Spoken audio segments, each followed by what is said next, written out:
अभी तक केवल YouTube के साथ मुकाबला करने वाले WhatsApp ने अपनी प्राइवेसी पॉलिसी में बदलाव से अब सिग्नल को भी सोशल मीडिया दिग्गज की रेस में आने का मौका दे दिया।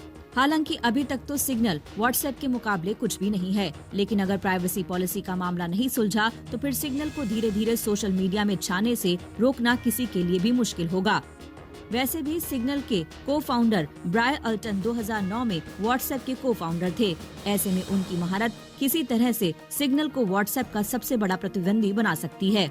ये समझना ज्यादा मुश्किल नहीं है। फिलहाल तो WhatsApp सोशल मीडिया ऐप की दुनिया में YouTube के साथ ही मुकाबला कर रहा है। अगर इन दोनों की तुलना करें तो भारत में WhatsApp के करीब 45.9 करोड़ यूजर्स हैं। YouTube के यूजर्स करीब 45.2 करोड़ हैं। जल्द ही YouTube और WhatsApp के यूजर का आंकड़ा 50 करोड़ पर पहुंच सकता है। वहीं देश में Facebook के करीब 32.5 करोड़ मंथली एक्टिव यूजर हैं। अब अगर इस रेस में सिग्नल की एंट्री को समझे तो कुछ दिलचस्प आंकड़े इसकी बढ़ती ताकत की गवाही दे रहे हैं। वैसे तो कंपनी अपने डाउनलोड के आंकड़े का खुलासा करने को राजी नहीं है, लेकिन 40 देशों में डाउनलोड के मामले में सिग्नल ऐप iOS पर 1 नंबर है। 18 देशों में गूगल प्ले स्टोर पर सिग्नल ऐप सबसे ज्यादा डाउनलोड होने वाला ऐप है। 3 दिनों में इन दोनों पर सिग्नल ऐप के 1 करोड़ से ज्यादा डाउनलोड किए गए हैं। हालांकि ये आंकड़े दुनिया भर के हैं और कंपनी के मुताबिक भारत में उसे उम्मीद से बेहतर रिस्पांस मिला है, यानी इनमें भारत की हिस्सेदारी अभी लाखों में ही होगी। जबकि भारत में ऐप एनी के मुताबिक दिसंबर 2020 तक एंड्रॉइड फोन और टैबलेट पर 42.5 करोड़ एक्टिव यूजर थे। ऐसे में अगले 1 से 2 साल में सिग्नल ऐप का टारगेट भारत में 100 से 200 करोड़ यूजर का है। इसकी एक बड़ी वजह भारत का बेहद बड़ा इंटरनेट यूजर बेस है। कोरोना काल ने तो इसे बढ़ाने में और मदद की है। भारत में 2010 में करीब 5 करोड़ इंटरनेट ग्राहक थे।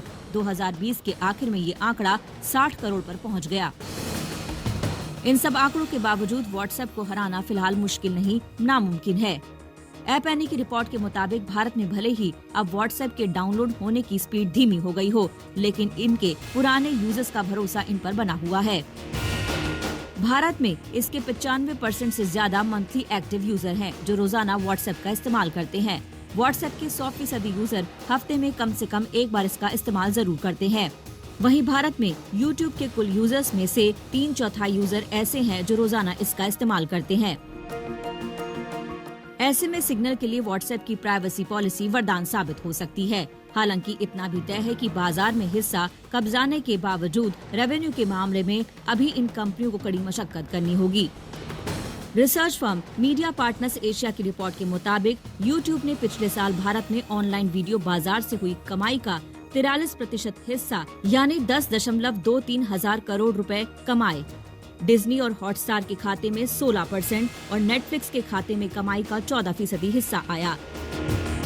जाहिर है कि WhatsApp के लिए अभी तक भारतीय बाजार कमाई का जरिया नहीं था।